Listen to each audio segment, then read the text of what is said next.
जय हिंद दोस्तों, हम आपको सीजीएल 2022 को टारगेट करते हुए मॉक टेस्ट सॉल्व करवाएंगे और ये मॉक टेस्ट आपके लिए काफी हेल्पफुल होगा एग्जाम में।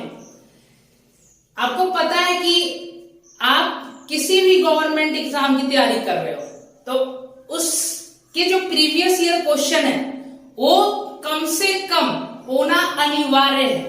अगर आप प्रीवियस ईयर क्वेश्चन करके जाते हो तो एग्जाम में आपका स्कोर काफी अच्छा हो जाता है।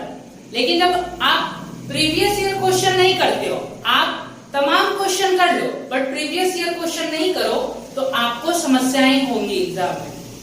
तो हम सीजीएल 2022 को टारगेट करते हुए हम आपके लिए एक मॉक टेस्ट लेके आए हैं।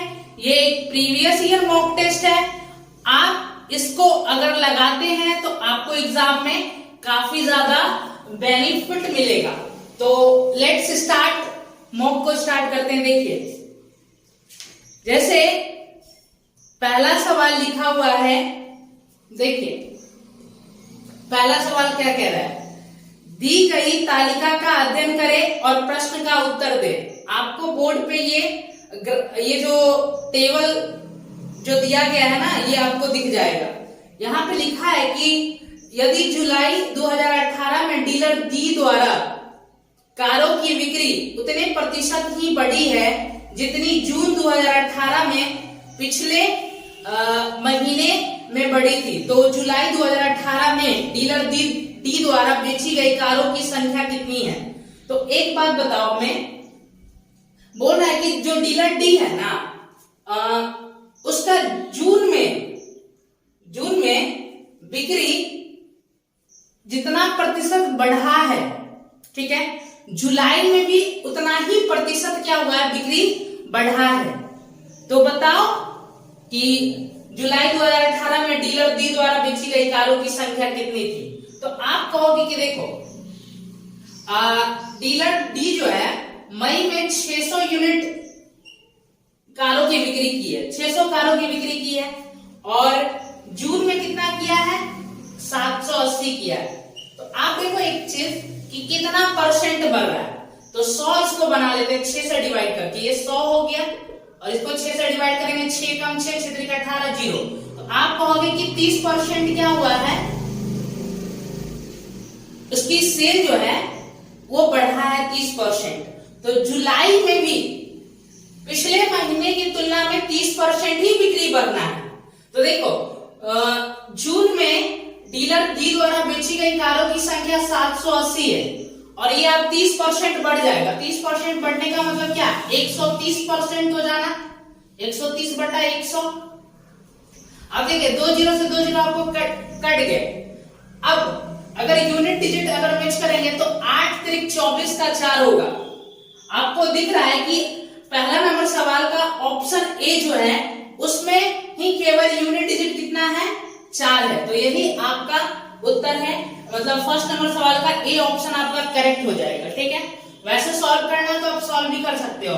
13 8 104, 104 का 4 लिखेंगे, 10 हासिल, 13 7 91, 10 101, 1014। हाँ, फर्स्ट नंबर सवाल का जो ऑप्शन ए है वो आपका करेक्ट है। देखिए, लेकिन आप इस सवाल को यूनिट डिजिट से करते और आगे सवाल पे आप चले जाते, ठीक है ना, आपको सॉल्व करने की आवश्यकता नहीं था। सेकंड नंबर सवाल क्या बोला है, सेकंड नंबर सवाल में बोला है कि त्रिभुज एबीसी है और पीक्यूआर है, ये दोनों जो है सिमिलर है। त्रिभुज है एबीसी और त्रिभुज है पीक्यूआर, ये दोनों त्रिभुज क्या है, सिमिलर है, ठीक है। और इनके क्षेत्रफल जो है एबीसी के क्षेत्रफल और जो पीक्यूआर है उसका क्षेत्रफल दिया गया है। एबीसी का क्षेत्रफल 64 सेंटीमीटर स्क्वायर और पीक्यूआर का क्षेत्रफल 81 सेंटीमीटर स्क्वायर, ठीक है। यदि एडी और पीटी क्रमशः त्रिभुज एबीसी और त्रिभुज पीक्यूआर की माध्यिका है, यदि PT is equal to 10.8 centimetre तो एडी कितना होगा, ठीक है।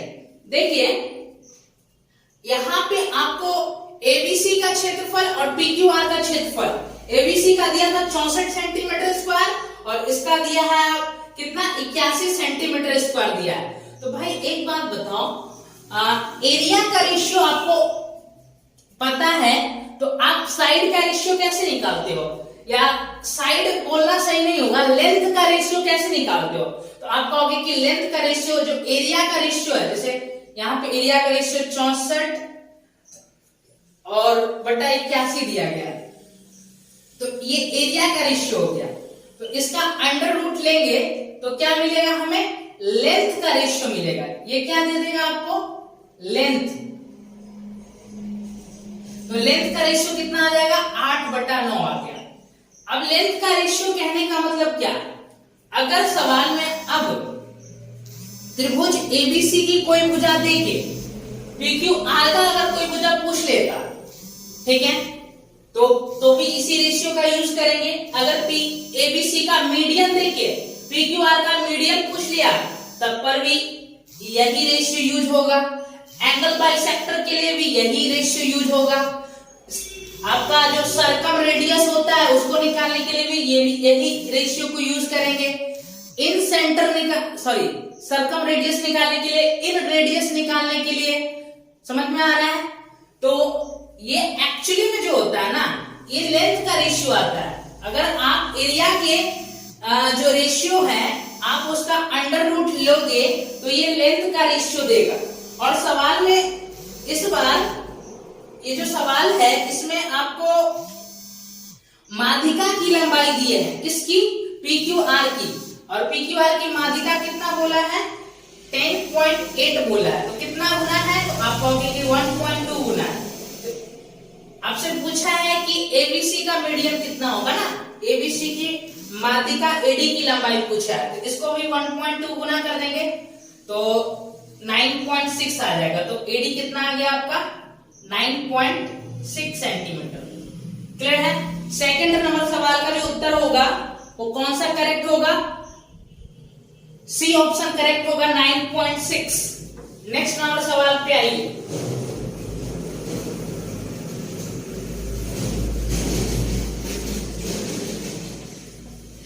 देखिए अगले नंबर सवाल में क्या बोला गया है,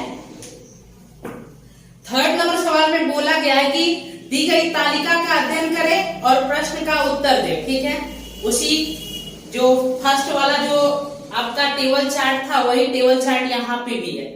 और इस बार सवाल में ये पूछा है कि जनवरी, अप्रैल और जून में डीलर बी द्वारा, तो बी द्वारा जनवरी, अप्रैल और जून में बेचे गए कारों की कुल संख्या और मार्च में डीलर ए और डी द्वारा बेचे गए कारों की कुल संख्या का अनुपात ज्ञात करें। तो बी द्वारा देखो तो जनवरी, अप्रैल और जून में कितना कार बिक्री किया गया है, तो आप कहोगे ये 600 हो गया, ये 580 दिया है ना, और ये 620, तो 20 पहले इसको दे देते हैं 580 को, तो ये भी 600 हो गया, तो 6 त्रिक 1800 हो गया, 1800। अब ए और डी द्वारा मार्च में, तो ए और डी द्वारा मार्च में देखो कितना कितना सेल किया गया है, तो ये हो जाएगा आपका 700 प्लस 600 1350, ये 1350 आ रहा है भाई। अब इसको 0 से 0 खत्म, अब इसको 15 से काट देंगे ना, 15 से कट रहा है, 15 एकम 15, 15 दूना 30 और 15 नौ 135। फिर भी अभी और सिंप्लीफाई होगा 3 से, 3 चौका 12, 3 तिहाई 9, तो कितना आ गया 4:3 आ गया। मतलब थर्ड नंबर सवाल का जो ऑप्शन सी है वो आपका करेक्ट हो जाएगा। ठीक है, अगले नंबर सवाल पे प्रोसीड करिए। देखिए अगले नंबर सवाल में क्या बोला गया है, फोर्थ नंबर सवाल में बोला गया है कि मुद्रित मूल्य पर, मतलब जो प्रिंटेड प्राइस होता है उस पर 21% छूट देकर पुस्तक बेचने के बाद किसी दुकानदार को 21% का लाभ प्राप्त होता है। ठीक है, पुस्तक के क्रय मूल्य और विक्रय मूल्य का अनुपात ज्ञात करें। देखिए आपसे सवाल में ये बोला गया है कि आप 21% का डिस्काउंट दे दो मार्क प्राइस पे, पर भी आपको 21% का लाभ होगा। ठीक है, तो आपको बताना है कि कॉस्ट प्राइस और सेलिंग प्राइस का रेशियो क्या होगा। देखिए ये तो बहुत आसान सवाल है, आपसे कॉस्ट प्राइस से सेलिंग प्राइस का रेशियो पूछा गया, कॉस्ट प्राइस से सेलिंग प्राइस का रेशियो पूछा गया है। तो देखो cost price is always 100%। Cost price क्या होता है, 100% होता है। अब इसको बेचने पे 21% का लाभ हो रहा है, मतलब ये 121 में सेल हो रहा है। ठीक है, अगर सवाल में ये पूछा होता कॉस्ट प्राइस से मार्क प्राइस का रेशियो, सीपी बटा एमपी पूछा होता, तो अगर कॉस्ट प्राइस से मार्क प्राइस का रेशियो पूछा होता तब लगाते 100 minus D upon 100 plus P, तब ये फॉर्मूला यूज होता है। ठीक है, बट सवाल में वो नहीं पूछा, सवाल में तो ये पूछा है कि कॉस्ट प्राइस से सेलिंग प्राइस का रेशियो क्या होगा। तो कॉस्ट प्राइस इज ऑलवेज 100% और सेल करने पे 21% का प्रॉफिट हो रहा था। इसका मतलब ये हुआ कि 100 का सामान 121 में सेल हो रहा है। ये सवाल थोड़ा सा आपको समझने में तकलीफ दे सकती है, लेकिन इसकी भाषा सरल है, आप अगर देखो तो। नेक्स्ट सवाल पे आइए, देखिए आगे क्या बोला है, निम्न तालिका का अध्ययन करें और उसके बाद दिए गए प्रश्न का उत्तर दें। ठीक है, यहाँ पे आपके सामने फिर एक टेबल चार्ट है और आपसे पूछा क्या गया है इस बार, किन वर्षों में बिक्री उत्पादन के 90% से अधिक है। जो बिक्री है, जो सेल किया गया है ना, वो प्रोडक्शन के 90% से अधिक होना चाहिए। तो अगर आप टेबल चार्ट आपको दिख जाएगा, अगर हम 2015 में 1250 उत्पादन किया गया है ना, 1250 ये 1000 टन में है, वैसे कोई फर्क नहीं पड़ेगा। देखिए तो 1250 ही मान लेते हैं और अब इसका 90% निकालो, तो इसका 90% कितना आ जाएगा, तो इसका 90% आ जाएगा 900, 25 ना 225, 1125 आ रहा है ना, ये हो गया आपका 900 और ये हो गया 25 ना 225, तो 1125 आ रहा है। 90% से अधिक होना चाहिए, 1125 से तो ये अधिक होना चाहिए, लेकिन ये 1000 ही है, तो ये वाला फॉलो नहीं किया। अगर इसका आप देखो ये 1400 है, 1400 का 90% निकालेंगे तो कितना हो जाएगा, 1260 होगा। हाँ 2016 में देखिए 1400 का अगर 90% निकालेंगे तो 1260 होगा, जबकि यहाँ पे 1290 की सेल किया गया है, तो 90% से तो भाई अधिक है ना सेल। तो चलो 2016 सेटिस्फाई कर गया। अब आगे देखो क्या 2017 में ऐसा है, तो 1450 का अगर 90% निकाले तो 100 को 9 से गुना करेंगे 900 और 45 नामा होता है आपका 405, 900 प्लस 405 1305। क्या 1305 से अधिक है, 90% से अधिक तो नहीं है, तो 17 वाला भी आपका इग्नोर करो। 18 वाला पे आते हैं, यहाँ पे 1500 लिखा हुआ है और इसका अगर आप 90% निकालो तो कितना आ जाएगा, 1350 आ जाएगा ना। देखो हम ऐसे निकालते हैं, 150 का सॉरी 1500 का कितना निकालना, 90%, तो ऐसे ऐसे 2 जीरो हटा देते हैं दिमाग में ही, और 100 को पहले 900 गुना करते हैं 900 और 15 नामा 135, 900 प्लस 15 नामा 135, एक जीरो लग जाएगा ना। ठीक है, 15 नामा 135 हो गया, एक जीरो लग जाएगा, मतलब 1350 आएगा। क्या 1350 से अधिक है, हाँ 2018 में भी क्या है, 1350 से अधिक है। अब 19 का देखिए, 1600 का अगर 90% निकाले तो कितना आ जाएगा, 1440 आएगा, और ये 1440 से अधिक नहीं है, ये 1390 ही है। तो केवल दो जगह जो सेल है वो प्रोडक्शन के 90% से अधिक है। तो कहां कहां पे, एक 16 में हुआ और एक 18 में हुआ, तो कौन सा ऑप्शन करेक्ट होगा, 5 नंबर सवाल का जो ऑप्शन सी है वो आपका करेक्ट हो जाएगा। ठीक है, नेक्स्ट सवाल पे आइए। अगले सवाल में क्या बोला गया है, अलजेब्रा का सवाल है। सवाल में ये दिया गया है कि x प्लस 1/x 4 है, तो आपको बताना है कि x to the power 5 plus 1/x to the power 5 कितना होगा। देखिए पावर 1 है और पावर 1 से आपको कहां पे जाना है, पावर 5 पे जाना है। देखिए ये डायरेक्ट इसका आप स्टैंडर्ड रिजल्ट याद रखिए, ठीक है। x square plus 1/x square into x cube plus 1/x cube minus x plus 1/x, ये आपको स्टैंडर्ड रिजल्ट याद होना चाहिए। अब देखिए x square plus 1/x square निकालेंगे तो कितना आएगा, 16 minus 2 14 x cube minus 1/x cube, k cube minus 3k तो 64 माइनस 12 52 माइनस 4 करेंगे, यूनिट डिजिट मैच करेंगे, 4 दूना 8, 8 में से 4 जाएगा तो 4 आएंगे यूनिट डिजिट। दो ऑप्शन है जहां पे यूनिट डिजिट 4 है, आपको कैलकुलेशन करना पड़ेगा यहाँ पे। तो इसका मल्टीप्लाई कर दो तो 14 पंजे हो गया 70 मतलब 700 और 728 आ रहा है भाई, 728 में से 4 चला जाएगा 724। इस सवाल का क्या होगा, उत्तर हो जाएगा 6 नंबर सवाल का जो ऑप्शन सी है वो आपका करेक्ट होगा।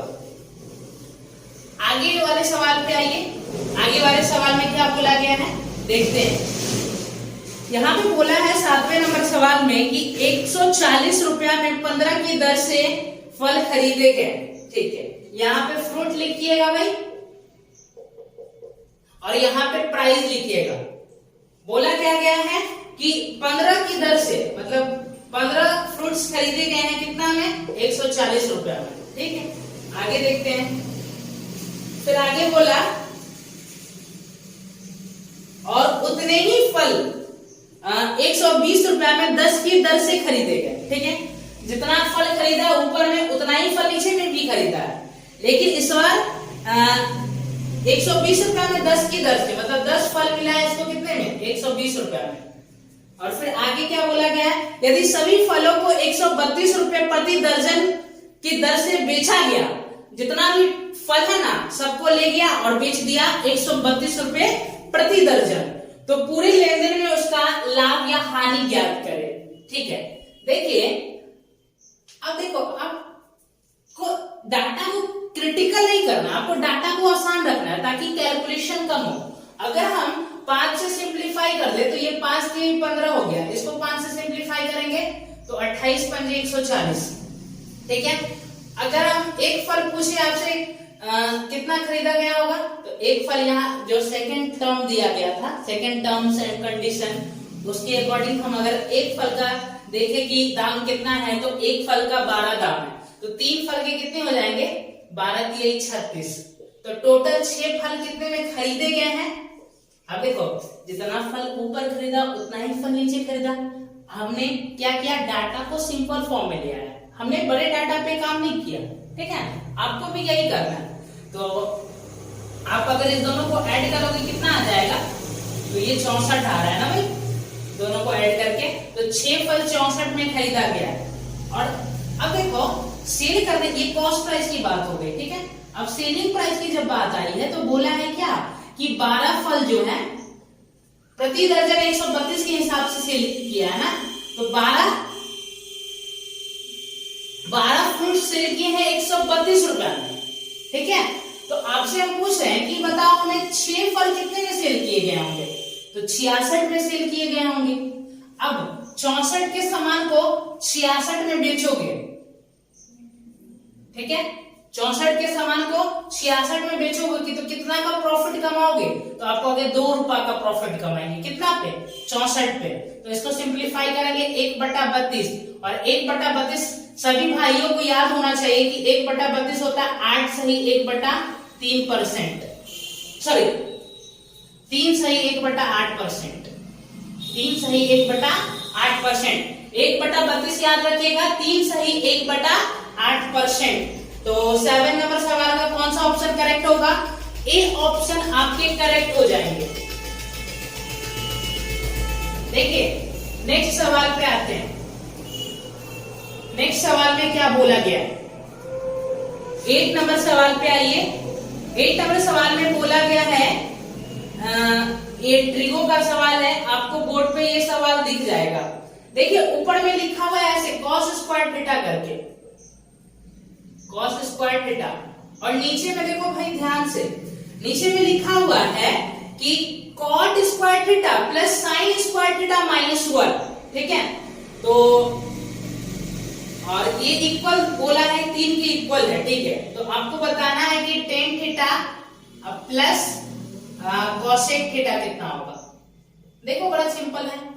अब देखो अगर आपको सवाल में दिख रहा होगा, ये आप cot स्क्वायर थीटा ऐसे ही एज इट इज लिख लो, ठीक है ना। और अगर आप माइनस को कॉमन कर लेते हो, माइनस कॉमन करोगे तो 1 माइनस साइन स्क्वायर थीटा होगा, और 1 माइनस साइन स्क्वायर थीटा कितना होता है, cos स्क्वायर थीटा होता है।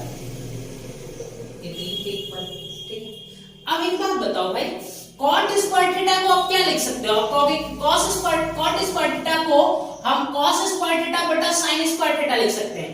cos स्क्वायर थीटा कॉमन करेंगे तो cos स्क्वायर थीटा कट जाएगा, तो बचेगा क्या, 1 बटा sin स्क्वायर थीटा माइनस 1। यहां तक समझ में आया? यहां तक में तो कोई समस्या नहीं होगा। अब देखो जब आप एलसीएम लोगे तो 1 माइनस साइन स्क्वायर थीटा होगा, और ये साइन स्क्वायर थीटा ऊपर चला जाएगा, तो साइन स्क्वायर थीटा ऊपर, और नीचे में 1 माइनस साइन स्क्वायर थीटा, और 1 माइनस साइन स्क्वायर थीटा क्या होता है, cos स्क्वायर थीटा होता है। तो साइन स्क्वायर थीटा बटा cos स्क्वायर थीटा क्या होगा, tan square theta is equal to 3। तो tan theta is equal to कितना आ जाएगा, आप कहोगे √3। तो ये थीटा यहां से कितना मिलेगा, 60 डिग्री। अब टेन 60 का मान आपने देखा है कि √3 होगा, और कॉसेक 60 का मान कितना होता है, तो 2/√3 होता है। अब इसका कैलकुलेशन करिए भाई, तो ये हो जाएगा आपका 5√3। तो देखो कौन सा उत्तर सही है आपका। देखिए यहाँ पे रेशनलाइज भी कर दिया गया है, तो इसका उत्तर जो होगा वो कितना हो जाएगा, 5√3/3। तो 8 नंबर सवाल का आपका जो ऑप्शन डी है वो आपका करेक्ट हो जाएगा। अब देखिए 9 नंबर सवाल पे प्रोसीड करते हैं। देखिए 9 नंबर सवाल में क्या बोला गया है। 9 नंबर सवाल में बोला गया है कि x और y किसी नदी पर 2 बिंदु है, बिंदु P और Q सीधी रेखा x y को 3 बराबर भागों में विभाजित करता है, ठीक है। यदि x y के समांतर बहती है, नदी जो है वो क्या करे, x y के समांतर बहती है, और किसी नाव द्वारा x से q तक और y से q तक की यात्रा में लगने वाले समय का अनुपात 4:5 है, तो धारा की दिशा में नाव की चाल और नदी की धारा की चाल का अनुपात ज्ञात करें, ठीक है। देखिए ध्यान से, x और y 2 पॉइंट है, x और y कितने पॉइंट्स है, 2 पॉइंट्स है। इसके बीच में 2 बिंदु आपको लेना है, P और Q। और ये PQ क्या कर रहा है, इस कंप्लीट x से y तक के जो लेंथ है इसको 3 इक्वल्स पार्ट में डिवाइड कर रहा है, मतलब ये पार्ट और ये पार्ट तीनों आपस में इक्वल होगा। फिर सवाल में ये बोला कि x से q तक जाने में कितना यूनिट का समय लगता है, 4 यूनिट का समय लगता है, बहुत ध्यान से समझना भाई। और y से q तक जाने में कितना यूनिट का समय लगता है, 5 यूनिट का समय लगता है, ठीक है, 5 यूनिट का समय लगता है, ठीक है। तो धारा की दिशा में नाव की चाल और नदी की धारा की चाल का अनुपात। तो देखो एक बात हम बताते हैं आपको, देखिए यहां से यहां तक केवल जब y से इधर की ओर बढ़ रहा था तो ये केवल यहां से यहां तक एक पार्ट 5 यूनिट में कवर किया। तो हम इधर भी देख लेते हैं कि इधर केवल एक पार्ट कितने समय में कवर किया होगा। तो यहां से यहां तक तो एक पार्ट मान रहे हैं, यहां से यहां तक एक पार्ट, तो टोटल 2 पार्ट्स गए हैं 4 यूनिट समय में, और ये दोनों पार्ट्स आपस में इक्वल है। तो केवल बताना है आपको कि एक पार्ट कितने समय में गया होंगे, तो आप कहोगे कि केवल एक पार्ट जो है ना वो 2 यूनिट समय में गया होगा, ठीक है। अब देखिए डिस्टेंस तो दोनों जगह सेम है, ये डिस्टेंस और ये डिस्टेंस आपस में इक्वल है, बट यहां से यहां तक आने में केवल 2 यूनिट का समय लगता है और यहां से यहां तक आने में 5 यूनिट का समय लगता है। इसके आधार पे हम ये समझ पा रहे हैं कि जब इधर x से बढ़ रहा है तो वो डाउन स्ट्रीम की ओर जा रहा है, डाउन स्ट्रीम में उसकी गति है ये, और ये अप स्ट्रीम वाला गति है। क्योंकि डाउन स्ट्रीम में क्या होता है, हमें कम समय लगता है और अप स्ट्रीम में हमें ज्यादा समय लगता है। तो यहां से आप देख पाए कि ये आपको टाइम का रेशियो मिल गया, ये टाइम का रेशियो है। तो x, तो स्पीड का रेशियो बोलो कितना होगा, तो आप कहोगे कि स्पीड का रेशियो जो है वो कितना हो जाएगा, 5:2 हो जाएगा। ये टाइम का रेशियो 2:5, तो स्पीड का रेशियो 5:2 होगा। क्यों? क्योंकि डिस्टेंस आपका कांस्टेंट है। तो यहां से आपने देखा x + y बटा x - y कितना आ गया, तो x + y सवाल में दिया गया है आपको 5, आपने निकाला, ये दिया नहीं था, सॉरी, और ये आपका 2 है। तो यहां से x y निकालेंगे कंपोनेंडो एंड डिविडेंडो लगा के, तो ये 7 हो जाएगा और ये कितना हो जाएगा, 3 हो जाएगा। तो धारा की दिशा में नाव की चाल, तो धारा की दिशा में नाव की चाल हो गया 7 + 3 10, और धारा की चाल कितना हो गया 3, तो 10:3 इस सवाल का उत्तर होगा।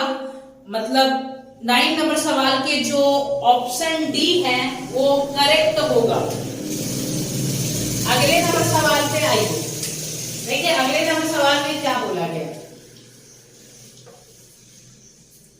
अगले नंबर सवाल में बोला गया है कि एक निश्चित कार्य करने के लिए ए और बी वैकल्पिक दिन पे कार्य करते हैं। ए और बी क्या कर रहा है, अल्टरनेट डेज पे काम कर रहा है, ठीक है।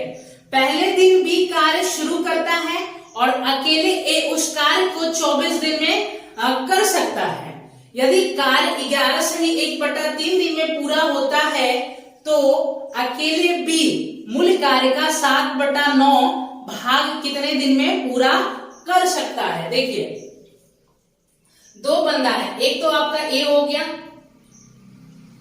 एक बी हो गया, दोनों काम करते हैं और दोनों काम कैसे करते हैं, अल्टरनेट डेज में। और ए के बारे में बोला गया है कि ये 24 दिन लेगा ना तो काम को खत्म कर देगा। और बोला गया है कि जो टोटल वर्क कंप्लीट हुआ है वो 11 से 1/3 दिन में। तो देखिए हम आपसे एक क्वेश्चन करना चाहते हैं, अगर टोटल काम 11 से 1/3 दिन में पूरा हुआ है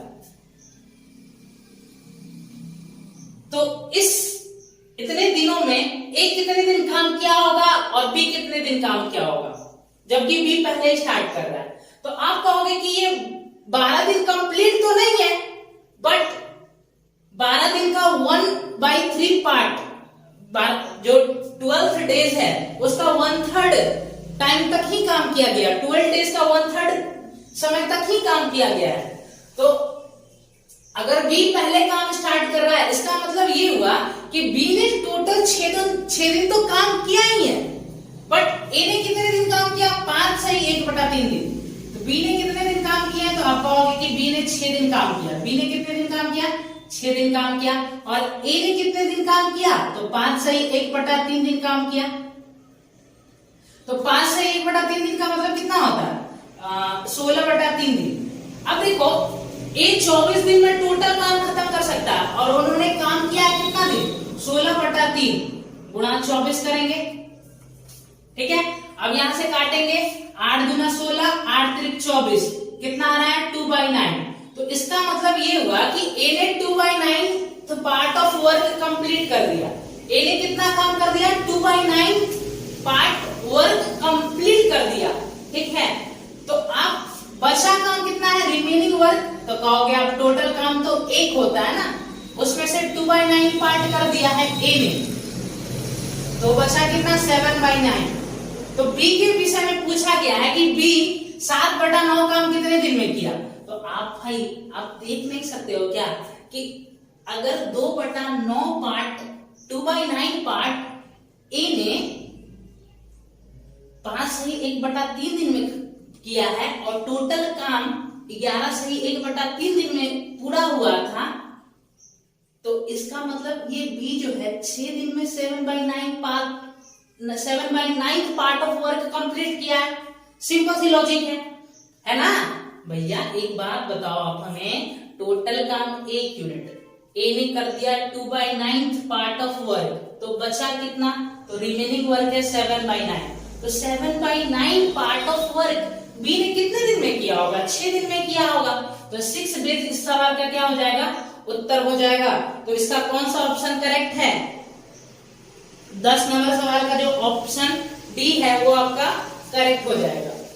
आगे नंबर सवाल पे आइए, आगे सवाल में क्या बोला गया है, देखिए आगे सवाल में बोला गया है कि चक्रीय चतुर्भुज ABCD की भुजाएं AB और DC को बढ़ाए जाने पर E पर मिलते हैं, ठीक है, और भुजा DC और BC बढ़ाए जाने पर F पर मिलते हैं, और एंगल ADC 78 डिग्री है और BEC 52 डिग्री है, तो AFB का मान बताओ। देखिए पहले आपको एक साइक्लिक क्वाड्रिलेटरल बनाना है, एक चक्रीय चतुर्भुज बनाना है, और इसकी भुजा क्या क्या लेनी है आपको, ये हो गया आपका AB और ये हो जाएगा आपका CD ना, C और D। अब सवाल में ये बोला था ये चक्रीय चतुर्भुज कंप्लीट कर दो भाई, ऐसे करके ये चक्रीय चतुर्भुज बन गया। अब देखो यहाँ पे बोला ये गया था AB और DC को बढ़ाया गया, इसको बढ़ाया गया और इसको ऐसे बढ़ाया गया, और ये जाके कहाँ पे मिले भाई, ये जाके मिले हैं AB और DC की पॉइंट पे जाके मिले हैं, यहां तक हो गया। और AD और BC बढ़ाए जाने पर F पॉइंट पे मिलते हैं, जब इसको बढ़ाया गया है तो ये कहां पे जाके मिल रहे हैं,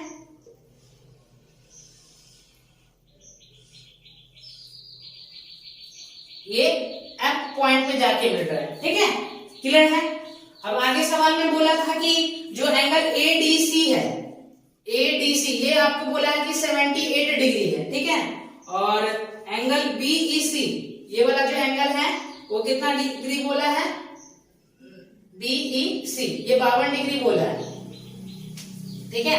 तो आपसे ये एंगल पूछा गया है, देखो अब ध्यान से समझो, देखिए आपको ये एक ट्रायंगल दिख रहा है क्या, आपको ये एक ट्रायंगल दिखा, आप कहोगे कि ट्रायंगल के तीनों एंगल का सम 180 डिग्री होता है, तो इन दोनों को जोड़ के कितना आ रहा है, तो आप कहोगे 130 डिग्री, तो ये कितना होगा मेरे भाई 50 डिग्री, और जब ये 50 डिग्री है तो ये कितना होगा, चक्रीय चतुर्भुज में अपोजिट एंगल्स के सम कितने होते हैं, आमने सामने वाले जो एंगल्स होते हैं उनका सम 180 होता है, तो ये 130 डिग्री होगा।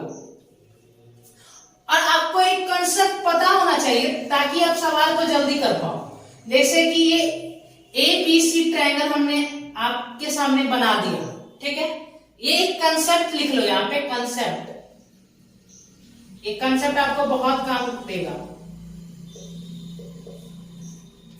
ये कंसेप्ट क्या है, देखिए ABC एक ट्रायंगल, ABC एक ट्रायंगल है, अब ये हमने क्या किया, एंगल B का एक्सटीरियर खींचा और ये एंगल C का एक्सटीरियर है, तो अगर हम इस दोनों एंगल के सम की बात करें तो ये दोनों, इस दोनों एंगल का जो सम होता है वो 180 डिग्री प्लस एंगल A होता है, इन दोनों एंगल का जो सम होगा वो कितना होगा, 180 डिग्री प्लस एंगल A होगा, ये वाला एंगल।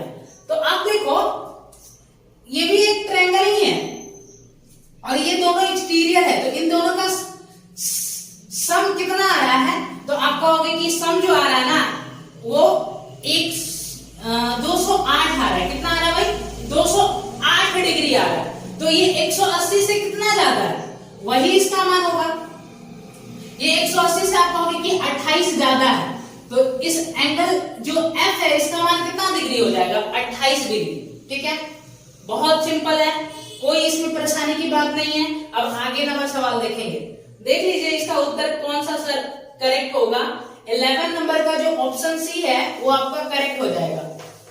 12 नंबर सवाल पे आते हैं, देखिए 12 नंबर सवाल में क्या बोला है, 12 नंबर सवाल में बोला गया है 21 सेंटीमीटर लंबी एक जीवा और 25 सेंटीमीटर व्यास वाले वृत्त में खींचा जाता है, केंद्र से जीवा की लंबवत दूरी ज्ञात करें, ठीक है, एक सर्कल है भाई, ये सर्कल का सेंटर हो गया और ये एक जीवा है, ठीक है, जीवा की लंबाई कितना दिया गया था, तो जीवा की लंबाई आपको हो गई 21 सेंटीमीटर दिया था, ठीक है। और इसमें जो व्यास है वो दिया गया है 25। तो आपसे पूछा केंद्र और जीवा के बीच की जो परपेंडिकुलर डिस्टेंस है वो बताओ, ये वाला डिस्टेंस आपसे पूछा गया। तो देखिए आप कहोगे पूरा कंप्लीट जीवा का लेंथ 21 सेंटीमीटर है, तो ये कितना होगा 21/2, 21/2 होगा ना। और ये कितना होगा मेरे भाई, आप कहोगे ये हो जाएगा आपका 25/2, ठीक है। अब ये निकालना है तो क्या करेंगे, पाइथागोरस प्रमेय लगाएंगे। तो आप कहोगे देखिए 1/2 यहाँ भी आ रहा है, 1/2 यहाँ भी आ रहा है, तो 1/2 तो भाई आना ही है, 1/2 आना ही है, इसमें कोई दोहराई की बात नहीं है। 25 का स्क्वायर 625 हो गया और 21 का स्क्वायर 441 हो गया। 1/2 और रूट के अंदर में क्या बचेगा 4, और यहां पे भी 4 हो गया और 4 हो गया, यहां पे भी 4 हो गया और 5 में से 4 जाएगा 1, ठीक है। कोई समस्या है? 21 का स्क्वायर 441, ठीक है। 25 का स्क्वायर 625, 21 का स्क्वायर 441, 4 हो गया, 12 में से 4 जाएगा, सॉरी 8 आएगा ना, यहाँ पे मिस्टेक हो गया था, सॉरी भाई, कोई समस्या नहीं है। यहाँ पे ठीक है। अब देखिए 1/2 इंटू, अब देखो ये 4 का मल्टीपल है ना, तो इसको 4 इंटू कितना लिख सकते हैं, 4 चौका 16, 4 छीं 24। अब देखिए ये 4 का 2 बाहर आ जाएगा, अब 2 से 2 कट जाएगा, तो रूट में कितना बचेगा 46 सेंटीमीटर। तो केंद्र से इस जीवा की जो परपेंडिकुलर डिस्टेंस है वो रूट के अंदर में 46 सेंटीमीटर होगा। कौन सा ऑप्शन करेक्ट है, देखो आप 12 नंबर सवाल का जो ऑप्शन डी है वो आपका करेक्ट हो जाएगा। अब आगे नंबर सवाल पे आइए, आगे क्या बोला गया है सवाल में, नेक्स्ट सवाल देखते हैं। देखिए बोला गया है कि 5 अंकों वाली संख्या, ठीक है, क्या है 5 अंकों वाली संख्या 6, 7, 6xy। ये जो है ये 3, 7 and 11 से विभाज्य है, मतलब कि अगर इस संख्या को, ये जो 5 अंकों वाली संख्या दिया गया है, आप 3, 7 और 11 से आप अगर इसको डिवाइड करते हो तो ये कंप्लीटली डिवाइड हो जाएगा, ठीक है। तो आपको बताना है कि 3x और -5y की वैल्यू कितना है, यही ना आपको बताना है भाई। अब कैसे बताओगे, देखो ध्यान से समझना। देखिए आपको करना क्या है, देखो हम आपको इसका एक बहुत बेहतरीन लॉजिक बताएंगे इस सवाल का। आप एक्चुअली क्या करो, ये x को भी 9 मान लो और y को भी 9 मान लो। ये संख्या बड़ा से बड़ा क्या हो पाएगा, बड़ा से बड़ा यही होगा ना, 6, 7, 6, 9, 9, इससे बड़ा तो नहीं होगा क्या। और अब देखो, अब अगर हम, ये मेरा एजम्पशन है, ये सही संख्या, ये हमने जो माना है ये सही नहीं है, ये हमने एजम्पशन किया है। अब इसको हम डिवाइड करके देखते हैं, 7, 11 और 3 से, 7 से और 11 से। अब देखो एक बात बताओ, जो संख्या 3 से, 7 से और 11 से डिवाइड हो जाता है, इसका मतलब वो संख्या 231 से डिवाइड होगा। अरे भाई, जो संख्या 3 से भी डिवाइड होता है, जो 7 से भी डिवाइड होता है और जो 11 से भी डिवाइड होता है, वो इनके एलसीएम से डिवाइड होगा कि नहीं होगा। आप कहोगे कि ये तीनों तो क्या है, प्राइम नंबर ही, तो इनका एलसीएम निकालोगे तो क्या करोगे, तीनों को प्रोडक्ट कर दोगे, गुना कर दोगे, तो गुना करने पे 231 आएगा, ठीक है। अब अगर हम भाग दें तो कितनी बार में जाएगा, 2 बार में, तो ये कितना हो जाएगा, 2 बार में जाएंगे तो 46, 2। अब यहाँ पे घटाइए, यहाँ पे 4 आ गया, यहाँ पे 1 आ गया और यहाँ पे 2, पर 9 उतारेंगे। अब देखिए 23 नमा 207 तक चला जाएगा, 23 नमा कितना 207, तो 207 बार में चला जाएगा। अब यहाँ पे देखो 0 बच रहा है और यहाँ पे 7, अब 9 उतारेंगे, 3 बार में लग जाएगा, 23 तिहाई 69, ठीक है। अब हटाएंगे तो कितना आएगा, यहाँ पे 6 आ गया और यहाँ पे कितना आएगा मेरे भाई, 1 आएगा और ये तो कट ही गया। अब देखो हमने जो संख्या माना उसको जब हमने 231 से डिवाइड किया तो रिमाइंडर आपका 16 आ गया, जबकि ये संख्या जो लिखा, ये जो संख्या बोला गया है सवाल में, वो तो इन तीनों से कंप्लीटली डिवाइड हो रहा था, तो इन तीनों के एलसीएम से भी वो कंप्लीटली डिवाइड होना चाहिए, लेकिन कंप्लीटली डिवाइड नहीं हुआ क्योंकि हमने गलत संख्या माना था, हमने उसको 16 ज्यादा मान लिया। तो अगर आप 16 कम करते हो तो आप देखो केवल x और y की जगह पे आएगा क्या, तो यहाँ पे आ जाएगा आपका 6 और यहाँ पे आपका आ जाएगा 8। तो यहाँ से आपने वैल्यू पता कर ली कि x की वैल्यू 8 है और y की वैल्यू 6 है। आप पुट कर लो तो 8 त्रिक 24 और यहां तक ठीक है ना। एक बार देख लेते हैं कि पूछा क्या गया था। सॉरी यहाँ पे 3 आएगा ना भाई, सॉरी मिस्टेक हमने कर दी, देखो यहाँ पे हमने मिस्टेक कर दिया। देखिए 9 में से 6 जाएगा तो यहाँ पे हमको 3 लिखना था ना। देखो फिर से एक बार देख लो ध्यान से, यहाँ पे 9 है, ठीक है, ये हमने अपने मन से मान लिया था, बट हम जब इसको 231 से डिवाइड किए तो रिमाइंडर कितना आया, 16 आया, 16 रिमाइंडर आ गया। ये नहीं आना चाहिए था, इसका मतलब ये हुआ कि हमने जो संख्या माना है उसको हमने 16 ज्यादा मान लिया, तो 16 हमने कम कर दिया, ठीक है। तो 16 जैसे ही कम किए तो 9 में से 6 जाएगा तो 3 आ गया और 9 में से 1 जाएगा तो 8। अब देखिए 8 त्रिक 24 हो गया और 5 तिहाई 15 हो गया, तो कितना आ रहा है भाई, इसकी वैल्यू बताओ कितना आ रहा है इसकी वैल्यू, तो इसकी वैल्यू आ जाएगा आपका 9। देखो कौन सा ऑप्शन करेक्ट है, तो 13 नंबर सवाल का जो ऑप्शन ए है वो आपका करेक्ट है। आप अगर और कोई भी तरीका करोगे तो हमको लगता है इससे ज्यादा आपको टाइम लग जाएगा, ये अच्छा मेथड है, इसमें टाइम बहुत कम लगता है और गलत होने के भी चांसेस बहुत कम होते हैं। 9 हो गया ना इसका उत्तर, ठीक है। अब देखिए आगे सवाल में क्या बोला गया, 14 नंबर सवाल, माना कि ट्रायंगल एबीसी और ट्रायंगल पीक्यूआर ये समरूप है, ठीक है। देखिए जो सिमिलरिटी है वो उससे आपके 2 सवाल आए हैं, बहुत आपको सिमिलरिटी बहुत ढंग से पढ़ना है, ठीक है। देखिए उसके बाद बोला गया कि जो ट्रायंगल एबीसी है और ट्रायंगल जो पीक्यूआर है उसके जो एरिया है उसका रेशियो कितना दिया गया है, एरिया का रेशियो, तो आप कहोगे एरिया का रेशियो दिया गया है 144, मतलब 144/49 दिया गया, ठीक है। और ट्रायंगल एबीसी के तीनों साइड्स की लेंथ दिए गए हैं, ठीक है।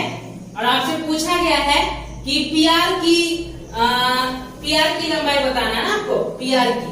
तो देखिए ट्रायंगल क्या था, एबीसी था और ट्रायंगल पीक्यूआर था ना, ये दोनों आपस में क्या है, सिमिलर है, ठीक है ना।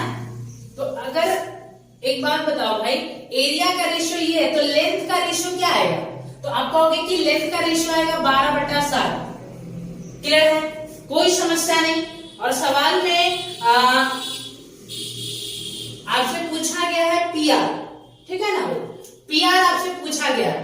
तो देखिए जब भी ऐसे सवाल आए ना तो आपको ये चीज ध्यान में रखनी है, इसी से सवाल सॉल्व होगा, ठीक है। क्योंकि यहाँ पे पता हमको चलता है एबी के कॉरस्पॉन्डिंग जो साइड है वो पीक्यू है और बीसी के कॉरस्पॉन्डिंग जो साइड है वो कौन सा है, क्यूआर है, और एसी के जो कॉरस्पॉन्डिंग साइड है वो क्या है, पीआर है। तो आपसे अगर सवाल में पीआर की लेंथ पूछी गई है तो आपको देखना ये पड़ेगा कि एसी की लेंथ कितनी है, ठीक है भाई। तो एसी की लेंथ देखो ध्यान से कितना दिया गया, एसी की लेंथ 9 बोला गया, तो 12 की वैल्यू 9 दिया गया और 7 की वैल्यू पूछा गया है, तो 12 की वैल्यू 9, तो 1 की वैल्यू 9/12, 7 की वैल्यू तो गुना 7। अब इसको सिंप्लीफाई करेंगे, 3 तिहाई 9, 3 चौका 12, तो 21/4 सेंटीमीटर होगा। तो 14 नंबर सवाल का जो ऑप्शन सी है वो आपका करेक्ट हो जाएगा, ठीक है। नेक्स्ट सवाल पे प्रोसीड करते हैं। देखिए अगले सवाल में क्या बोला गया है, अगले सवाल में बोला गया है कि एक समचतुर्भुज की प्रत्येक भुजा की लंबाई 13 सेंटीमीटर है, इसके विकर्ण की लंबाई 24 सेंटीमीटर है, तो समचतुर्भुज का क्षेत्रफल ज्ञात करें। देखिए एक रोम्बस है, रोम्बस में आपको पता है कि चारों साइड्स इक्वल होते हैं और अपोजिट साइड्स पैरेलल होते हैं। अपोजिट साइड्स क्या होते हैं? पैरेलल होते हैं, इस तरीके का। देखिए अब यहाँ पे इसका नाम है भाई क्या नाम है? रोम्बस का नाम कुछ भी ले लेते हैं, A B C D। अब देखिए इसकी साइड का जो लेंथ है वो 13 दिया गया, बोला था ना कि इसकी साइड कितना है? 13 सेंटीमीटर है, और इसका एक विकर्ण जो है, एक विकर्ण वो कितना सवाल में बोला है भाई? 24 बोला था ना? हाँ 24 ही बोला था, हाँ 24 बोला गया। तो देखिए अगर हम दोनों डायगोनल खींच दे तो आपको पता होगा कि डायगोनल जो है वो परपेंडिकुलर बाइसेक्ट करता है। परपेंडिकुलर क्या करता है? बाइसेक्ट करता है। तो देखिए ये इसको हम मान रहे हैं कि 24 सेंटीमीटर है, तो ये 12 हो जाएगा, ये 12 हो गया। अब देखो ये एक राइट एंगल ट्रायंगल है, तो यहाँ पे ट्रिपलेट सेट हो जाएगा 5 12 13, तो ये वाला डायगोनल कितना आ जाएगा? कहोगे यहां से यहां तक 5 है, और पता है कि ये परपेंडिकुलर बाइसेक्ट होता है ना, तो ये भी 5 ये भी 5, तो टोटल जो डायगोनल बीडी है वो 10 सेंटीमीटर होगा, और टोटल ये एसी डायगोनल की जो लेंथ है वो कितना हो जाएगा? 24 सेंटीमीटर। इस रोम्बस का एरिया बताना, तो 1/2 गुना डायगोनल का स्क्वायर, तो सॉरी 1/2 गुना डायगोनल का गुणनफल, 1/2 गुना डायगोनल का स्क्वायर तो स्क्वायर का होता है ना, यहाँ तो रोम्बस है भाई, तो 1/2 गुने डायगोनल का गुणनफल, विकर्णों का गुणनफल। तो एक विकर्ण आया 10 और दूसरा विकर्ण था 24, तो 2 से काट दो इसको भाई, 10 को 5 पढ़ते में 24 पंजे 120 सेंटीमीटर स्क्वायर इस सवाल का उत्तर हो जाएगा।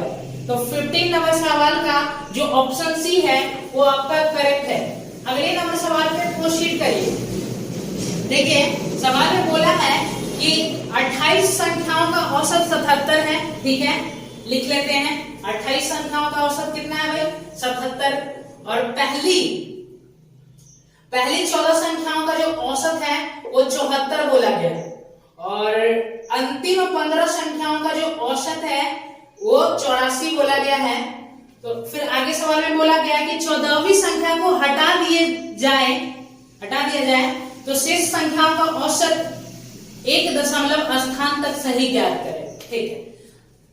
तो देखो आप अगर ध्यान से देखो तो ये जोड़ के 29 आ रहा है, इसका मतलब ये है कि 14वीं संख्या जो है वो 2 बार काउंट हो गया, तो ये एक ओवरलैपिंग वाला सवाल है। ये क्या है? ओवरलैपिंग वाला सवाल है। तो यहां से देखो 28 संख्याओं का औसत 77 है, तो हर एक संख्या 77 है, तो 14वीं संख्या भी क्या होगा? 77 होगा। अब आपको डेविएशन चेक करना है, जो भी डेविएशन आता है उसको डायरेक्ट जोड़ दिया जाता है जब ओवरलैपिंग वाला सवाल हो।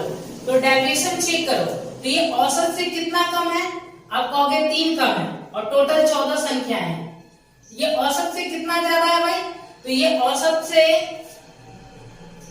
आप कहोगे कि 7 ज्यादा है ना, 7, और टोटल कितनी संख्याएं हैं? 15 संख्याएं हैं। तो ये हो गया आपका माइनस का 42 अब प्लस 15 सत्ते 105, 105।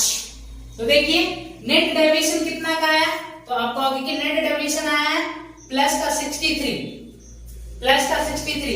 तो यहां से हमें ये पता चल गया जो 14वीं संख्या है वो कितना है? 77 प्लस 63 है।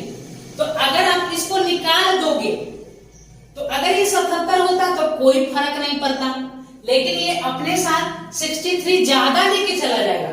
अगर ये अपने साथ 63 ज्यादा लेके चला जाएगा तो जो रिमेनिंग संख्या जो बचेंगे, रिमेनिंग संख्या कितने बच जाएंगे? 27 बचेंगे ना, उनका औसत अब 77 नहीं रहेगा, क्योंकि 63 जो है वो 14वीं संख्या ज्यादा लेके जा रहा है, तो 63 का नुकसान होगा कितनी संख्याओं को? कितनी संख्याओं को? 27 संख्याओं को। तो 27 संख्या ये 63 का जो नुकसान है उसको बराबर बराबर बांट लेंगे, ठीक है। तो अब 9 से काटेंगे, 9 7 63 और 9 दिया 27, तो यहां से कितना आएगा? 77 माइनस 7 को 3 से डिवाइड करेंगे तो 2.33 आएगा। अच्छे से लिख लेते हैं 2.33। तो इसमें से 3 घटा देते हैं भाई, 3 घटा देंगे तो कितना आएगा? 74.67 आ रहा है, ठीक है, 74.67। तो कौन सा ऑप्शन करेक्ट है? देखिए 16 नंबर सवाल का जो ऑप्शन डी है वो आपका करेक्ट होगा, 74.7। इसको अप्रोक्स 74.7 लिख सकते हो, कोई समस्या नहीं, ठीक है। आगे देखिए,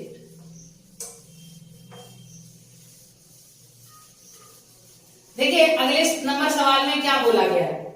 अगले नंबर सवाल की परिभाषा समझते हैं।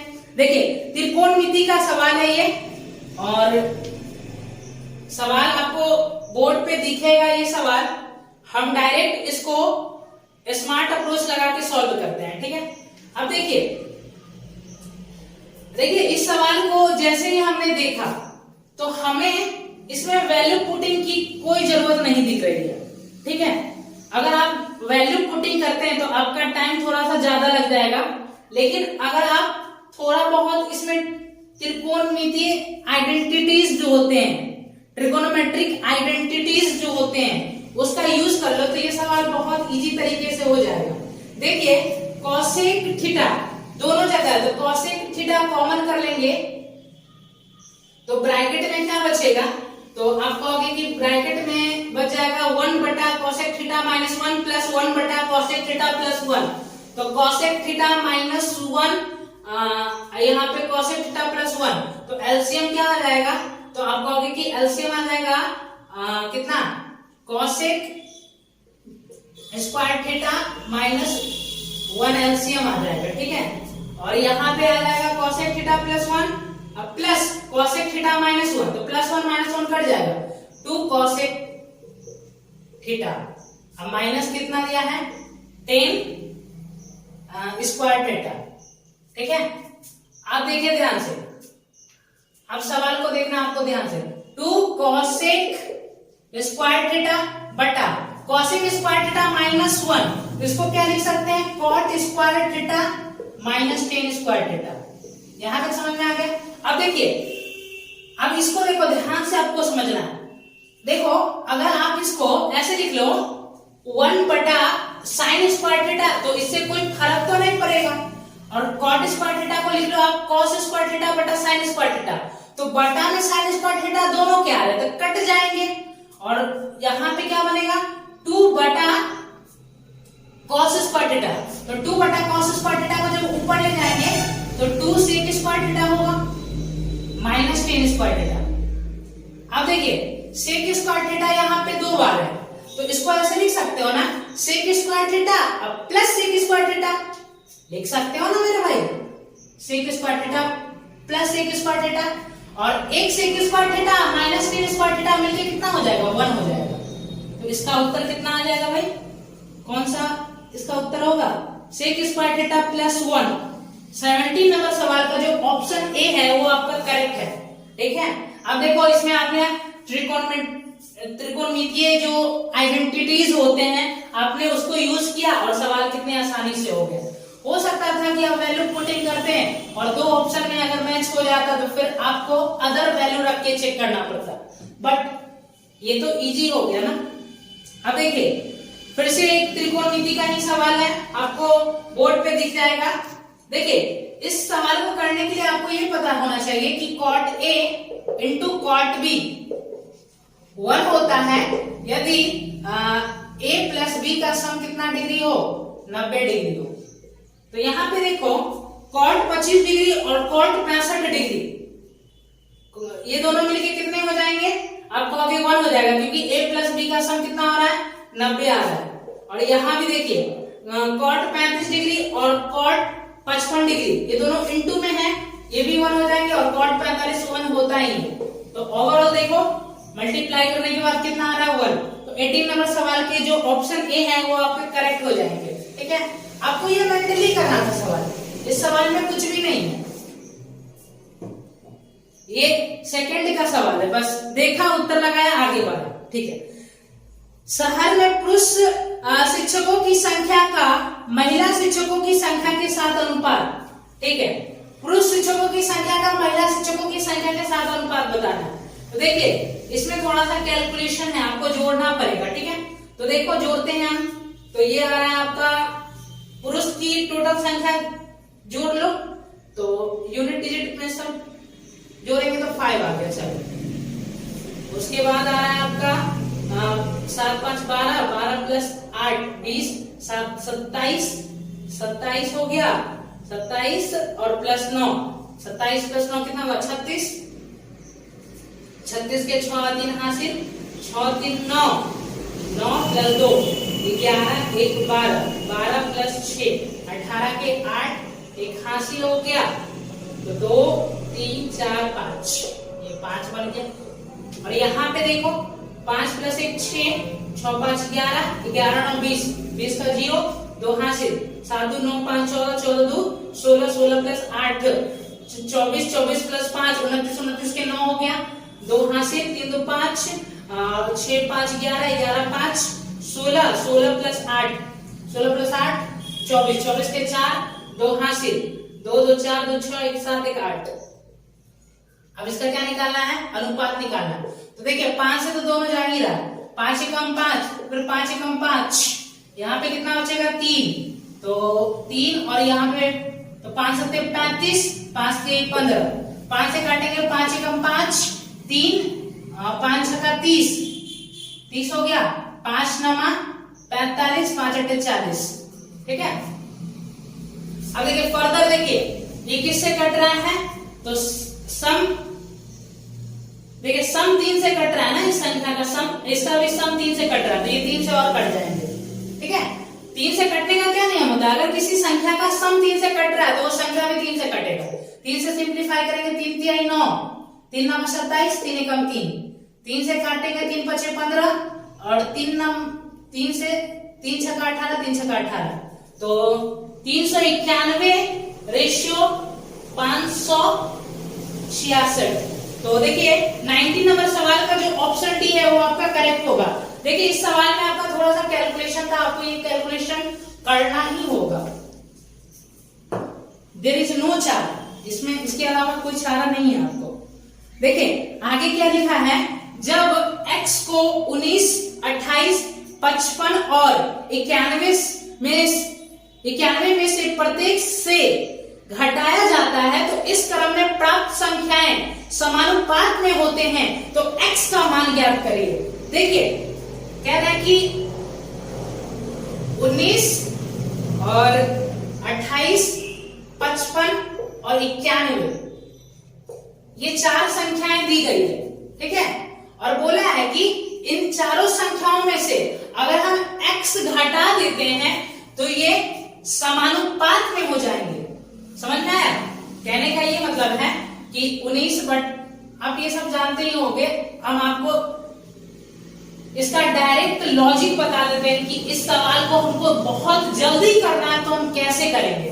तो देखिए सवाल में ये बोला गया कि सभी चारों संख्याओं में से x हम घटा देंगे तो ये समानुपात में हो जाएंगे, तो पहले वो x का मान आपको निकालना है। ठीक है, उसके अलावा भी कुछ पूछा है नहीं, केवल x का मान ही पूछा है। ठीक है, तो देखो आपको देखना है इन दोनों के बीच का अंतर, तो इन दोनों के बीच का अंतर कितना आ रहा है, तो 9 आ रहा है इन दोनों के बीच का अंतर। और अंतर हमेशा ध्यान रखना है कि पॉजिटिव लेंगे। और यहाँ पे अंतर कितना आ रहा है, तो यहाँ पे अंतर आ रहा है आपका, यहाँ पे अंतर आ जाएगा कितना 36 अंतर आएगा ना, 11 से 5 जाएगा 6, 8 में से 5 जाएगा 3। ठीक है, अब रेशियो लेंगे तो कितना आएगा 9 1 9, 9 चौका 36। अब देखिए ध्यान से, इस 1 की गुणा करना है 55 में और ये 19 की गुणा करना है 4 में, तो 19 चौका 76 माइनस 55। अब बटा में क्या लिखेंगे, इन दोनों का अंतर। यहां भी अंतर आपको पॉजिटिव ही लेना है, तो अंतर कितना आ रहा है 3। अब इसको घटा देंगे तो कितना आएगा 21/3। 3 से सिंप्लीफाई करेंगे 7 इस सवाल का उत्तर होगा। ठीक है, x का मान कितना आ गया 7। अगर आप 7 को घटा दो इन सभी में से तो ये किस में हो जाएंगे, समानुपात में होंगे। अब घटा के देखते हैं 19 में से अगर 7 घटाएंगे तो 12 और इसमें से 7 घटाएंगे तो 21 आ गया। इसमें से 7 घटा देंगे तो ये कितना हो जाएगा 48 और इसमें से 7 घटा देंगे तो कितना आ जाएगा 84 ना। ठीक है, 84 आ गया। अब देखिए, अब इन दोनों का अब देखिए सम में से 7 हम घटा दिए। अब इनका रेशियो क्या आना चाहिए, इक्वल आना चाहिए। अब 4 से काटो, 4 से तो नहीं कट रहा है, 3 से कट रहा है। 3 चौका 12, 3 सत्ते 21 और ये किससे कट रहा है 12 से। 12 चौका 48 और 12 सत्ते 84। देखिए 4/7 इज इक्वल टू 4/7 आ गया। तो अब ये संख्याएं किसमें हो गई, समान अनुपात में हो गया। जब हम इन सभी संख्याओं में से हमने कितना घटा दिया 7, तो x की वैल्यू है क्या 7 है इसकी वैल्यू। तो मतलब 20 नंबर सवाल का कौन सा ऑप्शन करेक्ट है, डी ऑप्शन आपका करेक्ट है। देखिए अगले नंबर सवाल पे प्रोसीड करते हैं। आगे सवाल में क्या बोला गया, आगे सवाल में क्या बोला गया देखिए ध्यान से। सवाल में आगे ये बोला गया है, सिंप्लीफिकेशन का सवाल है और आपको ये सवाल बोर्ड पे दिखेगा, हम इसको डायरेक्ट सॉल्व करेंगे। ठीक है, तो देखिए, तो सबसे पहले ब्रैकेट का काम होता है ना। तो पहले देखो यहाँ पे आप इसको सॉल्व करते हैं। देखिए 8 पंजे 40 हो गया, ऑफ का काम कर दिए यहाँ पे 40/20 हो गया ना। तो 40/20 तो 1/2 आ गया। अब इनटू है, ठीक है, और ब्रैकेट का काम करेंगे अब इसमें। अब यहाँ पे देखो ये 3/2 बन रहा है ना, 3/2 और ब्रैकेट से कितना आ रहा है भाई, ब्रैकेट से आ रहा है आपका 3। ठीक है, और फिर माइनस का सिंबल है, ये ब्रैकेट बंद माइनस। और यहाँ पे ऑफ का काम पहले करेंगे, 20 दूना 40, 10/40 मतलब 1/4। ठीक है, तो यहां से आ गया आपका 9/4 माइनस 1/4, तो 8/4 मतलब कि 2 इस सवाल का उत्तर होगा। ठीक है, 21 नंबर सवाल का जो ऑप्शन बी है वो आपका करेक्ट होगा। बहुत हल्का सवाल था, इसमें तो कुछ है ही नहीं। देखिए नेक्स्ट नंबर सवाल में क्या बोला गया है।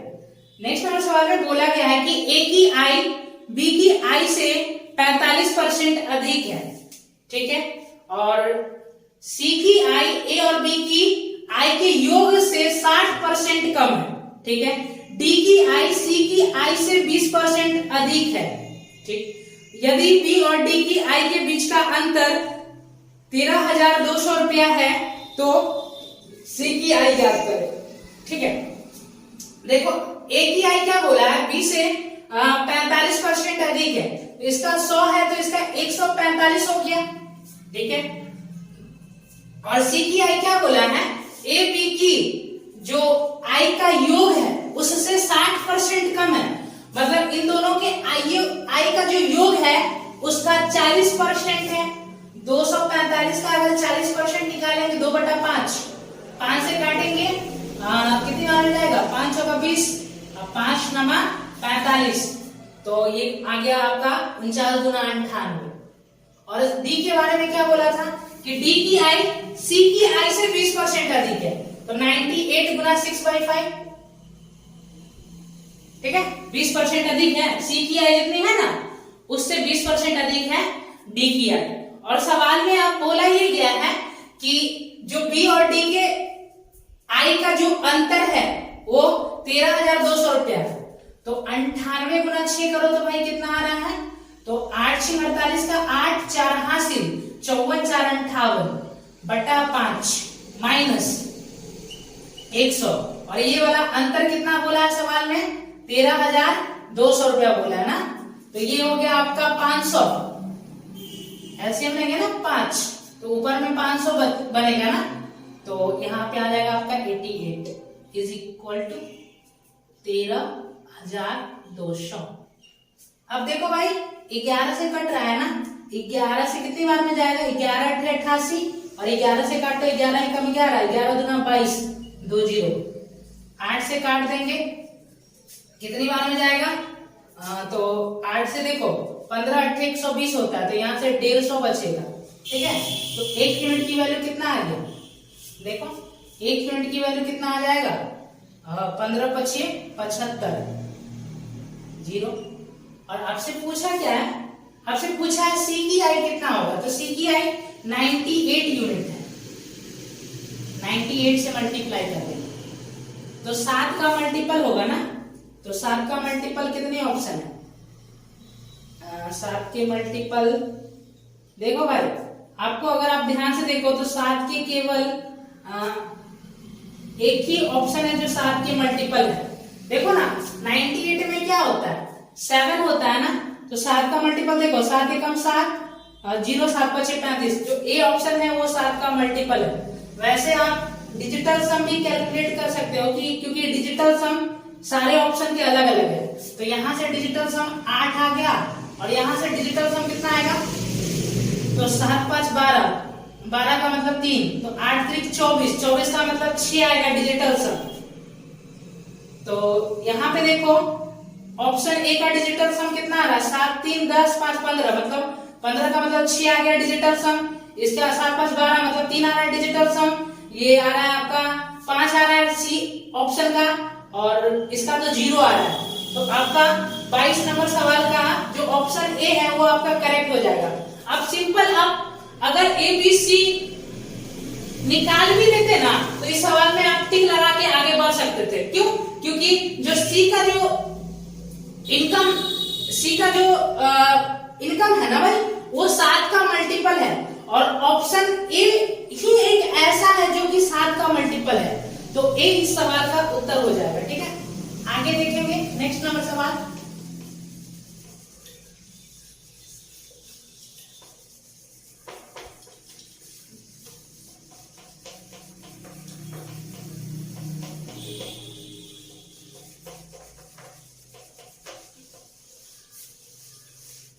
देखिए अगले सवाल में क्या बोला गया है, अगला सवाल है आपका 23 नंबर सवाल। देखिए 23 नंबर सवाल आपको बोर्ड पे दिख जाएगा, हम डायरेक्ट इसको सॉल्व करते हैं। सब कुछ तो उसमें लिखा हुआ ही है, लिख दे क्या, देखिए लिख देते हैं। x plus y is equal to कितना दिया गया है, 4 दिया गया है।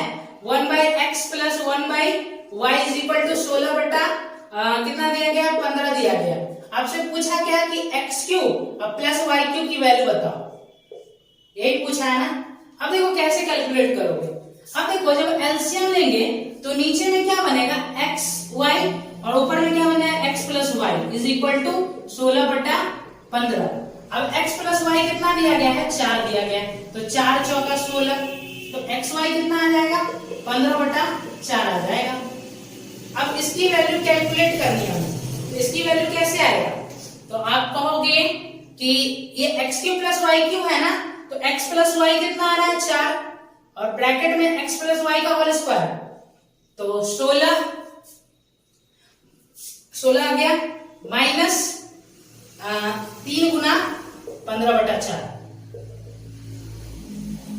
देखो इसका फॉर्मूला याद होना चाहिए, x प्लस वाई ब्रैकेट में x प्लस वाई का होल स्क्वायर माइनस का 3xy, तो x plus y 4, x plus y का होल स्क्वायर 16 माइनस का 3xy, xy का वैल्यू है 15 बटा 4।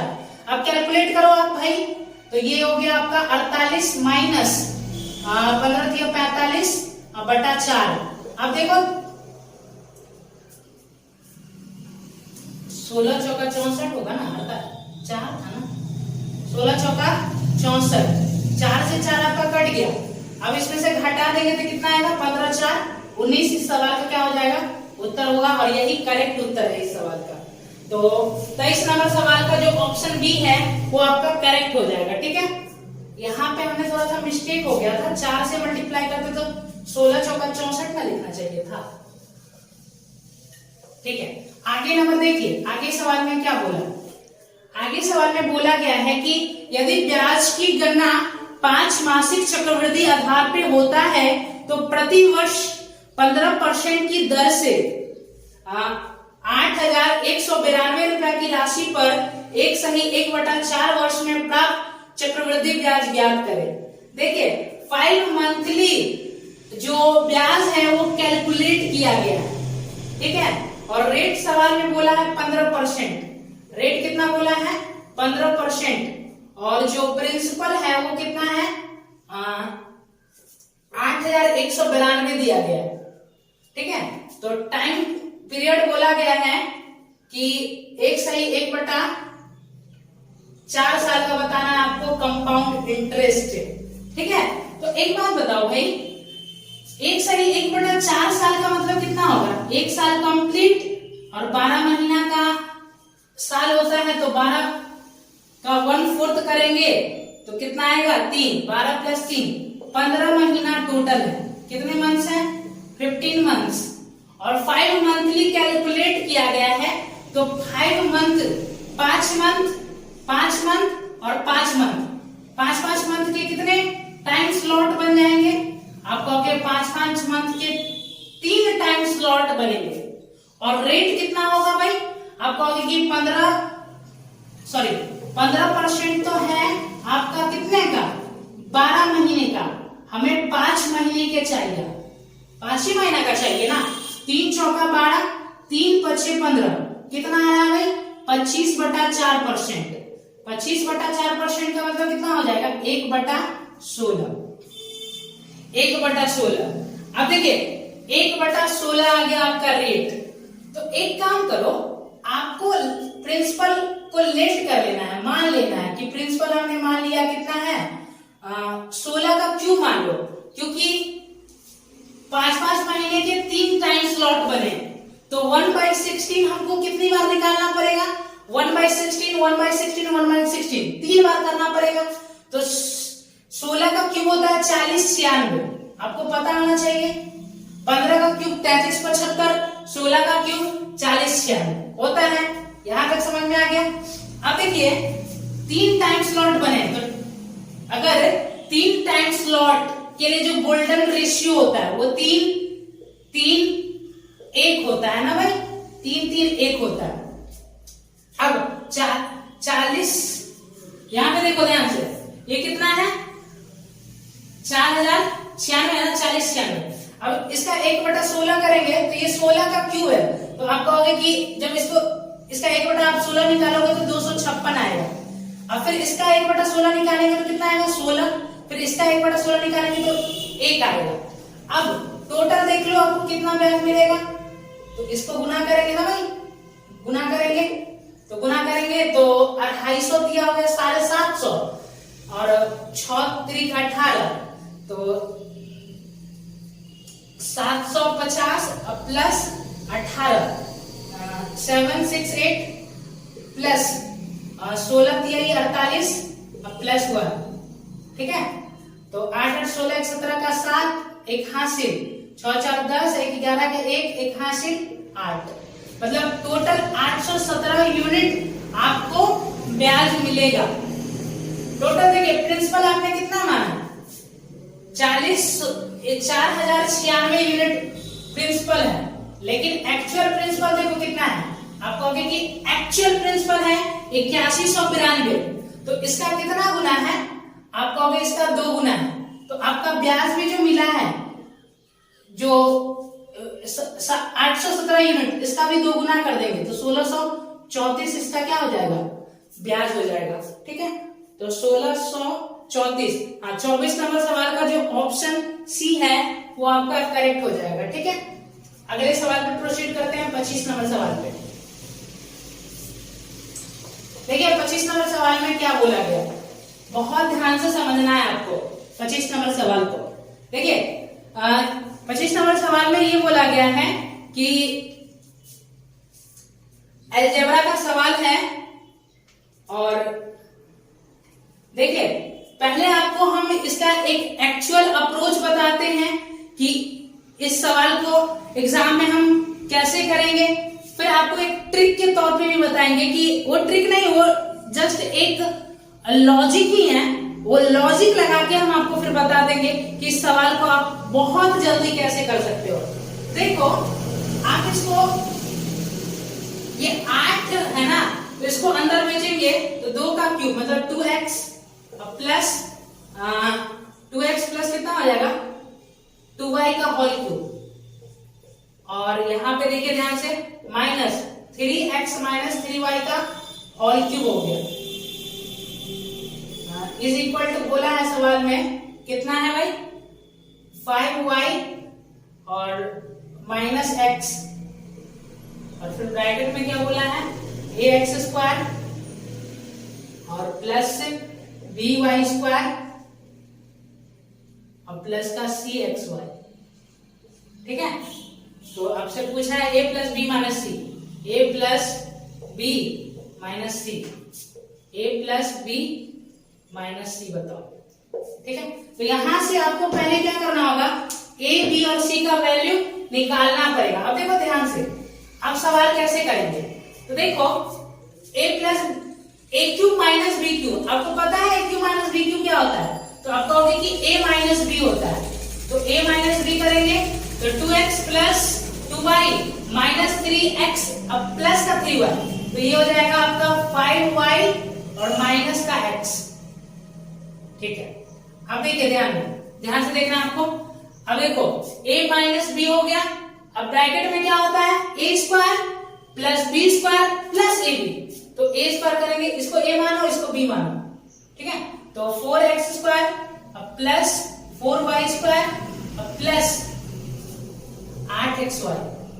ठीक है, अब इसका होल स्क्वायर करेंगे ना भाई, तो ये हो जाएगा आपका 9x square plus 9y square minus का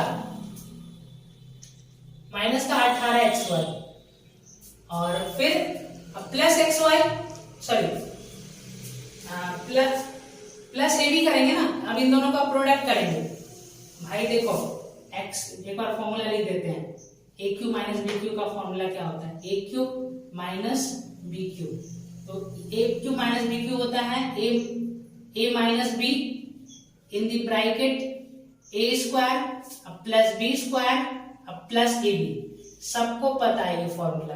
ए cube minus b cube is equal to a minus b in the bracket a square plus b square plus a B.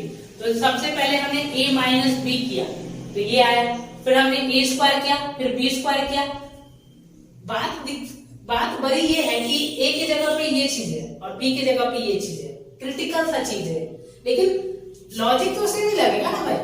अब इनटू ए बी करेंगे तो ये हो जाएगा आपका 6x स्क्वायर, और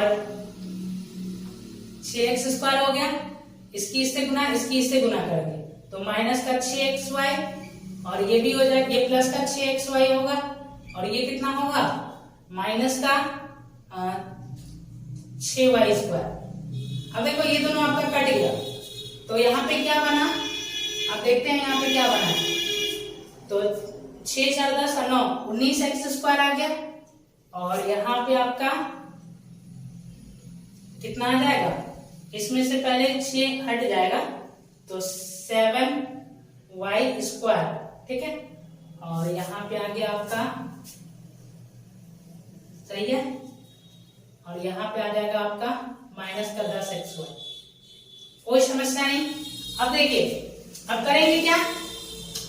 करेंगे क्या कि हम वैल्यू देखेंगे, तो a की वैल्यू आ गया आपका 19, b की वैल्यू आ गया आपका 7, और c की वैल्यू कितना आ जाएगा, प्लस लिख दो और ब्रैकेट में इसको कर दो -10 को, तो ये आ गया c की वैल्यू। तो a की वैल्यू 19, b की वैल्यू 7 और c की वैल्यू -10। अब 19 प्लस 7 और -10। ठीक है, पहले आप 10 घटा दो इसमें से, तो ये 9 अब प्लस 7 16 इस सवाल का उत्तर हो जाएगा। देखें सही है ये 16। तो 25 नंबर सवाल का 25 नंबर सवाल का जो ऑप्शन डी है करेक्ट, डी करेक्ट है। सॉरी क्या दिक्कत हो गया भाई, माइनस ये पहले से था और ये माइनस ये सॉरी ये प्लस हो जाएगा ना, तो सॉरी देखो हम मिस्टेक कर गए थे, यहाँ माइनस पहले से था भाई और सी का -10 आया तो माइनस प्लस 10 हो जाता ना, तो 19 प्लस 7 16 सॉरी 26, 19 + 7 26 और 10 36। इस सवाल का क्या हो जाएगा? उत्तर हो जाएगा। तो इस सवाल का उत्तर 36 है। लेकिन ये हो गया, आपको ऐसे करोगे तो बहुत टाइम लगेगा, लेकिन हम आपको देखिए इसका एक शॉर्टेस्ट तरीका बताते हैं कि इसको करना कैसे है। इसको आप वैल्यू पुटिंग से आप करना सिखाते हैं। आपको समझ में आ गया ना? ये कोई समस्या नहीं है ना? इसकी वैल्यू हमने निकाला है यहाँ पे, ये वाला, ठीक है। अब देखिए इसको शॉर्ट में करना सिखाते हैं आपको कि शॉर्ट में आप कैसे कर सकते हैं इस सवाल को। इतना ही मिटाते हैं, बट बस इतना ही में हमारा काम हो जाएगा। देखिए आपसे पूछा क्या गया था? आपको आगे हमसे पूछा गया था a + b और -c पूछा गया था, यही ना? तो अब देखो यहाँ पे ध्यान से, अगर हम x को 1 रख दे और y को -1 रख दे तो यहाँ पे a + b हो जाएगा, और x को 1 y को -1 तो माइनस का c आ जाएगा। तो जो चीज हमें चाहिए वो चीज हमें मिल जाएगा। तो देखो आप यहाँ से समझ गए कि x का मान कितना रखना है? आपको 1 रखना है, और y का मान कितना रखना है? -1 रखना है। तो x का मान 1 और y का मान -1, तो 2 हो गया ये, और ये हो जाएगा -2। तो ये खत्म हो गया, ये आपका क्या हो जाएगा? खत्म। ये 2 - 2 ये खत्म हो जाएगा, 0 हो जाएगा। और ये देखो यहाँ पे कितना आएगा? माइनस का सिंबल है, ये हो गया आपका 3, और माइनस यहाँ पे रखेंगे तो ये भी प्लस का 3 हो जाएगा। 3 + 3 तो 6, और 6 हो गया ना भाई? ये 3 हो गया और +3 6 का क्यूब हो गया 216 = यहाँ पे कितना आ जाएगा? y का मान रखेंगे -1 और x का वैल्यू 1, तो ये हो जाएगा -6 इनटू ये हो गया a + b और -c। ये हमने आपको पहले ही समझा दिया था कि यहाँ पे a हो जाएगा, यहाँ पे b, और यहाँ पे हो जाएगा -c। माइनस से माइनस कट गया, 6 से काट देंगे 216 को, तो a + b - c कितना आ जाएगा? 36, 6 का 216 होता है। तो ये उत्तर हो गया। तो देखिए सवाल में पूछा गया है, अगर आपसे लल्लू करके पूछ लिया, लल्लू सवाल की, तो तब तो आप वैल्यू पुटिंग से कर लोगे, अपने सहूलियत के हिसाब से देखोगे कि हम यहाँ पे हमको यहाँ पे a b और -c बनाना है, तो हम यहाँ पे x और y की जगह पे क्या रख लिया? तो x की जगह पे 1 रखा हमने, y की जगह पे हमने -1 रखा, तो सवाल इजीली सॉल्व हो गया और उत्तर निकल गया। लेकिन जब कभी कभी सवाल में क्या होता है, ऐसे पूछ देता है 2a + 5b -9c, तो वहां पर ये लॉजिक काम नहीं आता है, वहां पे आपको सॉल्व ही करना पड़ेगा। तो पहला मेथड जो बताया है वो आपको एक्चुअल प्रोसेस है, ये सारे सवाल में इंप्लीमेंट होंगे पहला मेथड। लेकिन जो सेकंड नंबर सवाल है वो डिपेंड करेगा कि एग्जामिनर ने क्या पूछा है, ठीक है ना? जैसे एग्जामिनर ने अगर ये चीज पूछा था तो हमने उसको सिंपल वे में निकाल लिया, ठीक है ना? तो इसी के साथ आपका ये मॉक टेस्ट फिनिश हो गया, ठीक है? आपको अगर ये वीडियोस जो हमारे द्वारा बनाए गए हैं ये आपको अगर अच्छा लगता है तो आप कमेंट सेक्शन में इस वीडियो की अपना राय दें और ज्यादा से ज्यादा भाई बंधुओं के पास इस वीडियो को शेयर करें, ताकि जो भी 2022 सीजीएल को टारगेट किए हैं वो अपने एग्जाम में अच्छा स्कोर ऑब्टेन कर पाए। क्योंकि देखिए इस चैनल पे आपको अब रेगुलर बेसिस पे सीजीएल के मॉक टेस्ट मिलने वाले हैं और ये प्रीवियस ईयर मॉक टेस्ट है, तो ये आपके लिए काफी ज्यादा बेनिफिट होगा। अदर सवालों के कंपेयर में ये सवाल आपके लिए मोस्ट मतलब कि इम्पोर्टेंट है, ठीक है ना? तो इसी के साथ वीडियो से हम अलविदा लेते हैं। धन्यवाद।